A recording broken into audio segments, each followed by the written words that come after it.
Welcome to Metro US, and today we're going to be telling you everything you need to know about the Atlanta, Georgia metro area.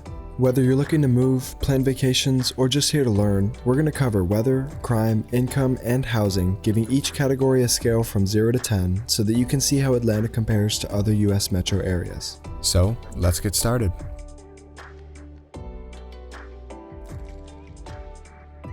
Using Zillow's frequently updated home value index, we can get a good idea of how housing costs compare across the country.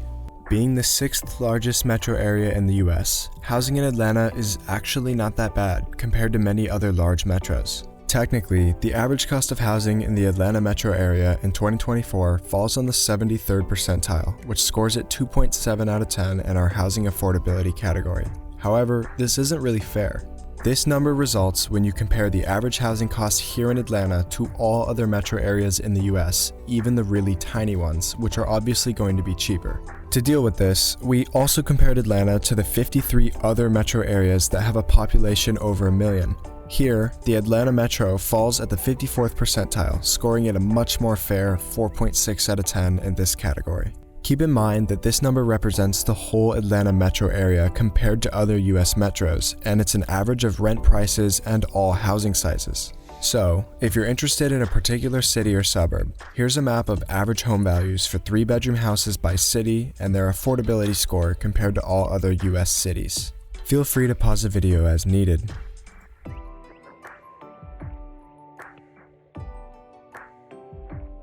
Income data is often displayed as household income. However, this isn't very useful on a person-by-person basis. We opted to focus on personal income so that you can get an idea of what the average person makes in this area. The average annual income per capita across the Atlanta metro area in 2023 is $44,800. However, as you can see, it does vary greatly, with many wealthier people residing in the northern Atlanta suburbs and much lower incomes around areas south of downtown. Our income comparison model puts this number around the 82nd percentile compared to all US metro areas, scoring it an 8.2 out of 10 in this category. However, compared to other large metro areas, Atlanta's income falls in the 55th percentile, scoring it 5.5 out of 10.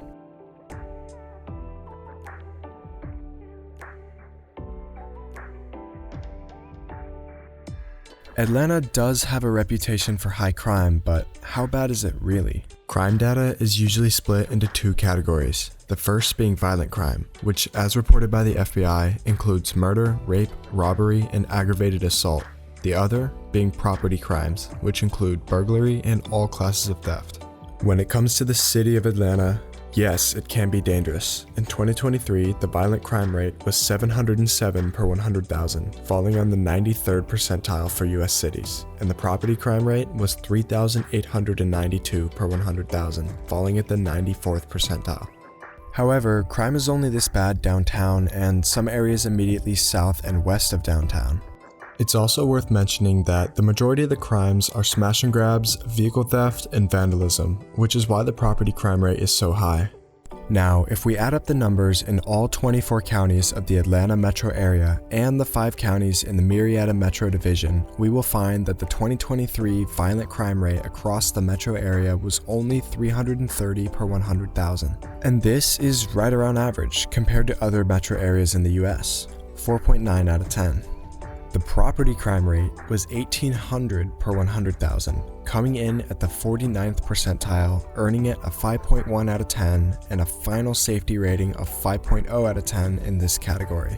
Now, if we compare it to large metro areas, the violent crime rate comes in at the 29th percentile and the property crime rate at the 26th percentile, earning the Atlanta metro area a very respectable safety rating of 7.2 out of 10 against similarly large metro areas.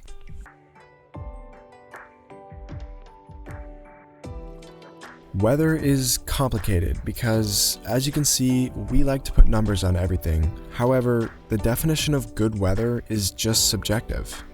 Here at Metro, we spent a lot of time trying to bring you this number because there aren't any models that make it easy to compare weather across the US. We did our best, but it won't be perfect, so take this number with a grain of salt. When it comes to temperature, we decided that days falling below freezing would dock points in this category, as well as days with highs above 90 degrees Fahrenheit, as most people prefer mild weather. During the 2023 calendar year, Atlanta had a total of 53 days with highs over 90 degrees, which falls in the 75th percentile in the US, so it's a little hot, 2.5 out of 10. However, during that same year, Atlanta tracked only 13 days with lows below freezing, falling on the 13th percentile.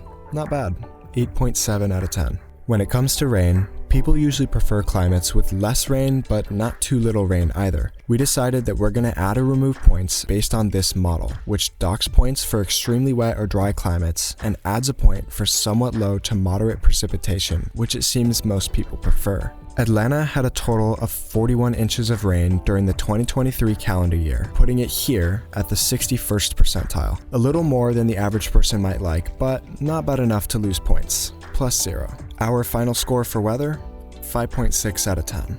It is worth noting, however, that Atlanta is relatively humid. While many sources differ, most estimates say that the average annual humidity is somewhere between 65 and 70%.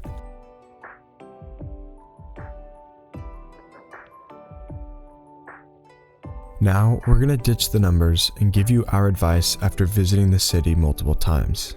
The traffic, while it has a reputation for being especially bad, can definitely be irritating at times. However, it's really not that much worse than a typical large city. As long as you're used to driving on major freeways with many lanes of traffic, it's not going to feel any different.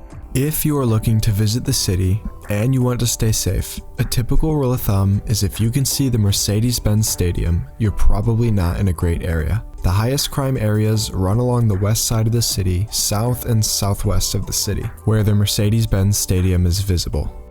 Also, if you're close to downtown, don't leave anything in your car, especially if you park in a parking structure, even if that parking structure has security. Just read the reviews on any parking structure downtown and you'll see that smash and grabs are super frequent. Lastly, if you're someone who likes to hike, lakes, rivers, and trees are the best you're gonna get because there are very few mountains. There are some mountains up by Marietta and Stone Mountain on the east side, but that's about it. And when you hike up to the top, you get a good idea of just how flat Atlanta is. So, there you have it. We hope you enjoyed this video, and let us know in the comments what metro we should do next.